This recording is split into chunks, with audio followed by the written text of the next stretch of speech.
This mutation is called Explosive Hunt and it is being played on Part and Parcel. We have two mutators active. We have Minesweeper and we have Slim Pickings. So Minesweeper is one of the deadlier mutators that are available. I'm going to try and show you what a minefield looks like. But a minefield, you can see there's a little bit of a hole from one of the widow mines. You can see that here. So that is, you know that there is a minefield in that location, and the minefield will usually contain maybe about 2 or 3 widow mines and I think maybe about 4 spire mines. The exact details is available on Starcraft2coop.com's mutator page. There is a picture of what a minefield looks like, and there will be tons of minefields around on this map. Now you will also notice the player here, and it is Lil Lauren, who is probably one of the best Raynor players on the planet, and you know exactly what to be expecting here. This is going to be a Raynor solo of this mutation, because apparently having a partner, it makes this mutation too easy. Now, the other thing I want to also talk about is the Slim Pickings mutator. So, Slim Pickings reduces the amount of minerals in the mineral patches themselves. So if you're playing a commander like Raynor where you have mules, it is very possible that you could end up mining out the map, so efficiency is so much more important for Raynor. Other commanders do not have access to said mules, so it doesn't really bother them too much if you have the reduced amount of minerals that are available on the mission, because they'll probably never be able to mine that out. But for Raynor, it is very possible because he has his mules as well. He has access to these mules with the reduced capacity. Because the other thing to also note is that workers will only bring back 1 mineral or 1 Vespine per trip that they make. So this is why Slim Pickings makes this a lot more complicated and a lot more difficult for commanders. Now let us have a look at the masteries while we are getting set up here. We can see that we have 30 points of the research cost, and 3 points of the Banshee cooldown, and 3 points of the mech attack speed, so we will be expecting a mech-centric build here. We can see that Raynor has already dropped a Marine, and there's also another Marine over here, so he's basically just going to go and pick up whatever free resources are available. There are some enemy camps, so he has to be a little bit careful, but he's found out those optimal spots here, and he's able to pick up these extra resources without really losing anything. He has to be careful. He has a Marine that is slowly patrolling over here, and there we go. So the guy is going to start attacking and start picking up some resources. He'll have to be careful as well. He doesn't really want to lose them to the random mines fields that are available on this map, and he's going to try and dodge the attack wave. And one of the things that does work into his favor is that he's not dealing with the Zerg composition, because Zerg has those little defense spots that keep moving around, and those things can actually cause a few problems. But we have a Banshee airstrike already used to take out the first attack wave, and now it's just going to focus down this photon cannon.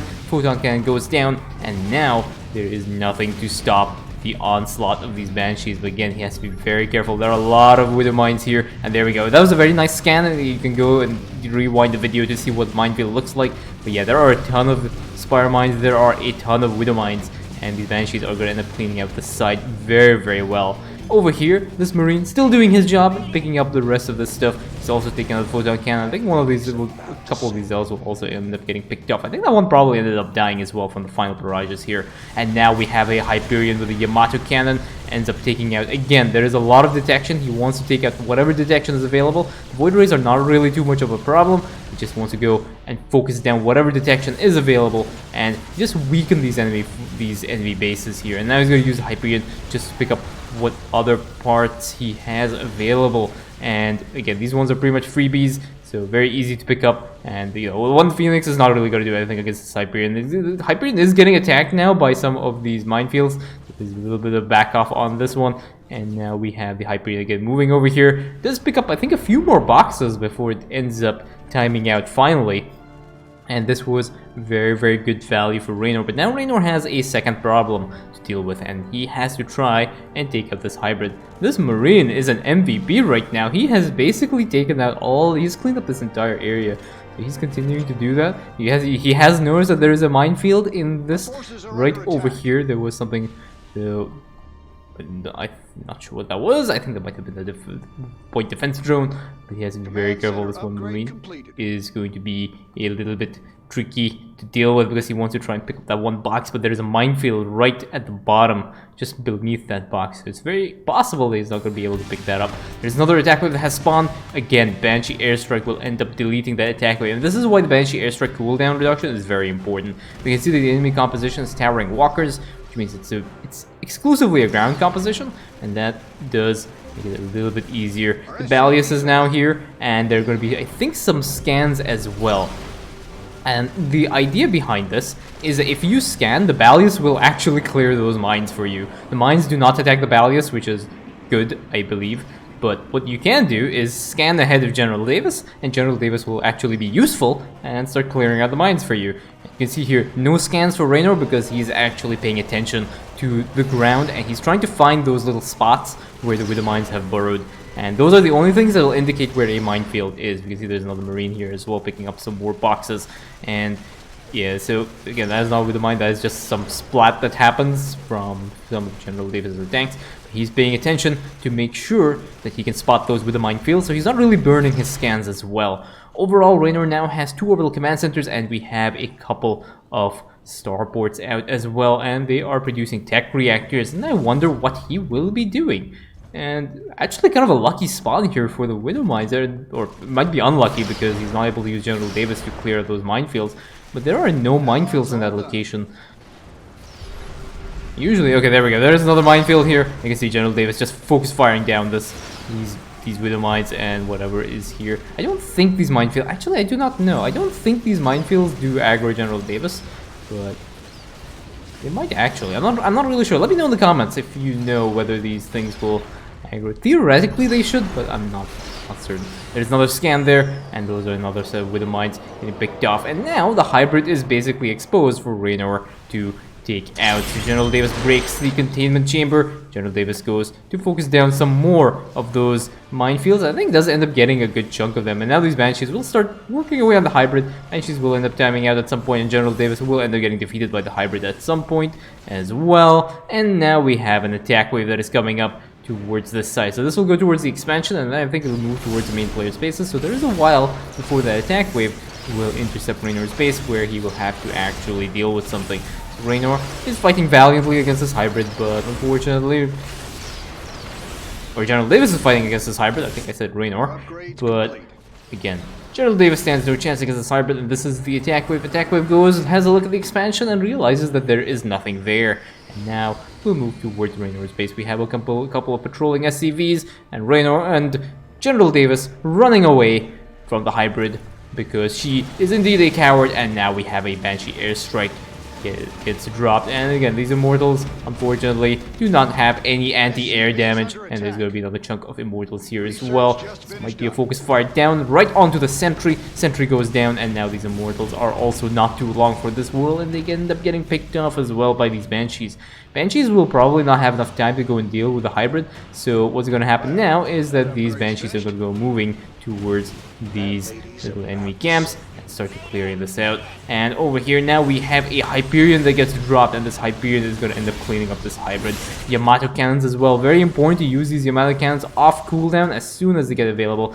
And now these Banshee airstrikes are just going to be timing out here.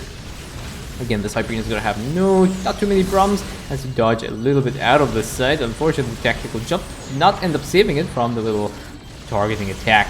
But again, this hybrid is going to end up getting pretty much wiped out by the Hyperion right now. This is how strong this hero unit is. You see a lot of people just wasting the Hyperion by not using its full amount of cooldown. You can see Yamato cannons going down, tactical jumps, dropping some point defense drones. They're not going to last too long, but you can see the amount of value that Raynor is able to squeeze out from his cooldowns, and this is one of the things that separates a good co-op player from an amazing co-op player.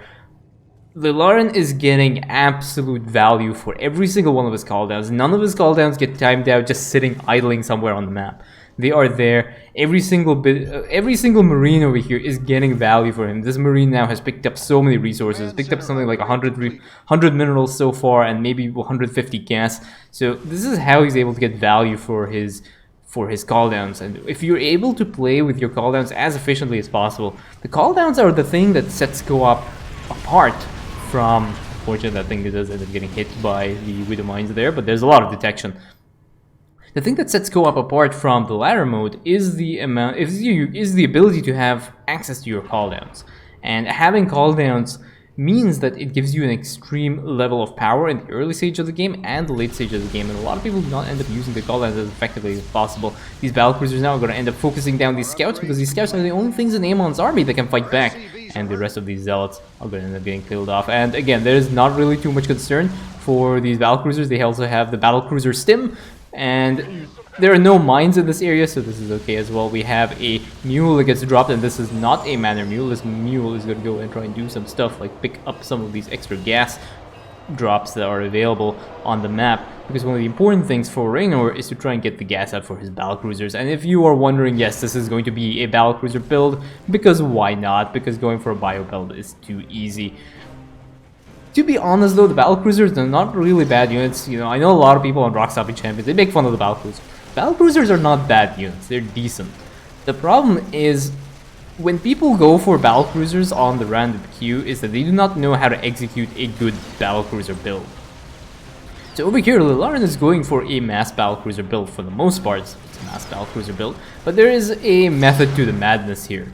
So he used his cooldowns to support him in the early stage of the game while he got his economy up and running, and then he's gotten his battlecruisers out. A lot of people will not use their cooldowns when they're going for such a build. You can see here what he did. He let General Davis tank the Hybrid Dominator's Plasma Blast so his battlecruisers do not take damage, then Yamato focused the Hybrid Dominator to kill it off before it uses the next set of abilities. And that kind of play you don't really see on the random queue. You'll see a lot of people that will just do nothing for the start of the game and then try and rush their battlecruisers, and then they'll build one battlecruiser, run it into an enemy base, and lose that battlecruiser.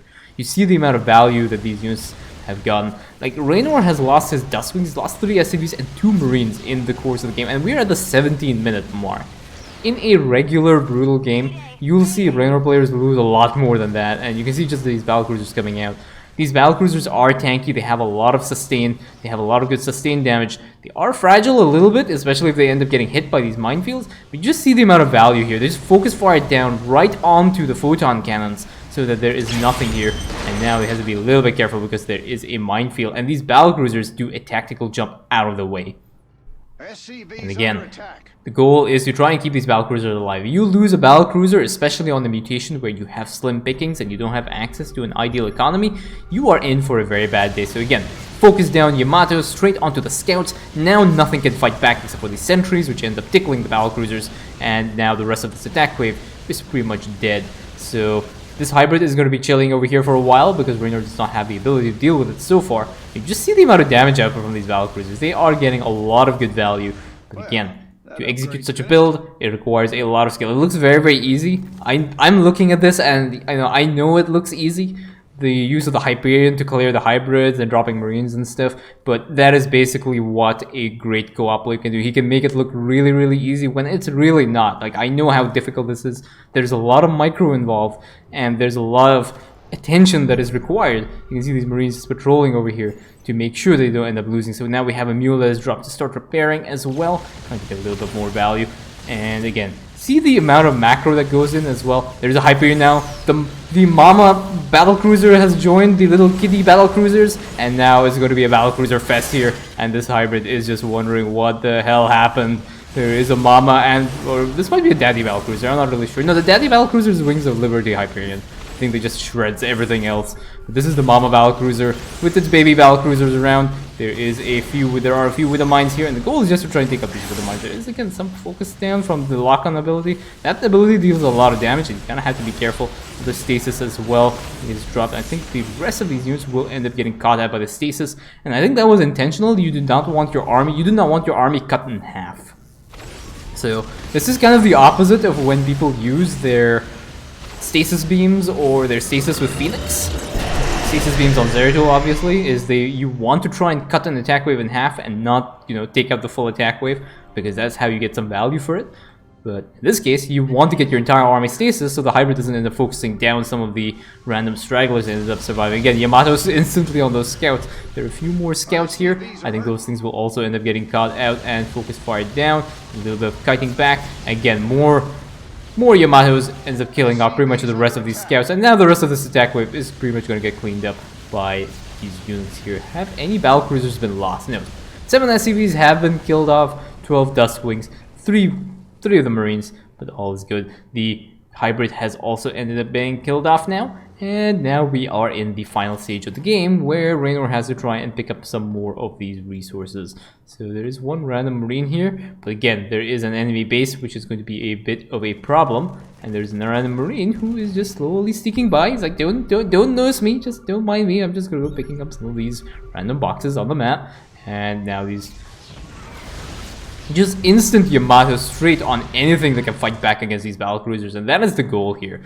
Raynor does not want to take any unnecessary damage on his army, because if he ends up taking damage on his army, he has to repair that damage. So you really don't want to do that. You can see this observer here that is going to be very, very deadly if there are any widow mines in this location. But again, this base is going to end up being cleared out, and this is also one of the problems when you have Amon's units that can't pretty much be invisible. You can see the shimmer of the observer that's just refracting the light a little bit, but you have to be a little bit careful. So Raynor does end up dropping a mule down. He really doesn't want to lose his battlecruisers, and this mule is going to try and get a little bit more HP loaded onto these battlecruisers and get a little bit more value for them. Unfortunately, the battlecruisers cannot pick up these mineral drops, which would be very, very ideal for Raynor.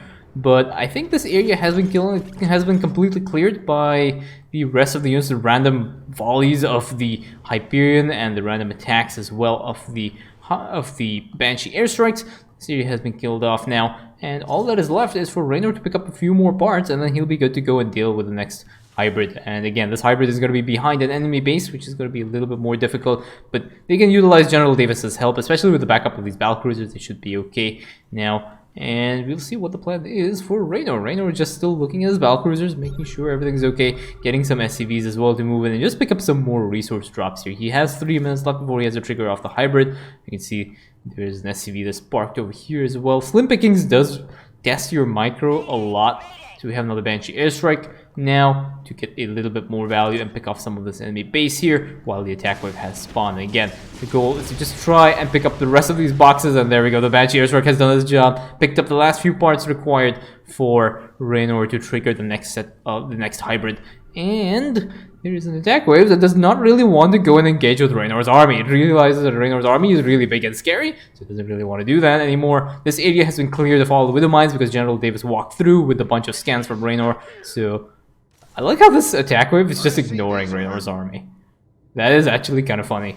It's just moved all the way down. This attack wave normally goes up to the top, but the attack wave is like, nope, nope.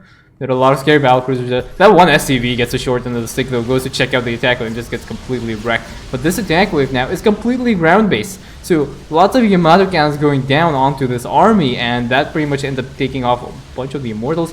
Colossi are a little bit squishy, so they will end up getting picked off as well by the battlecruisers. Some more battlecruisers joined into the fray as well, and now the last Immortal has a very bad day.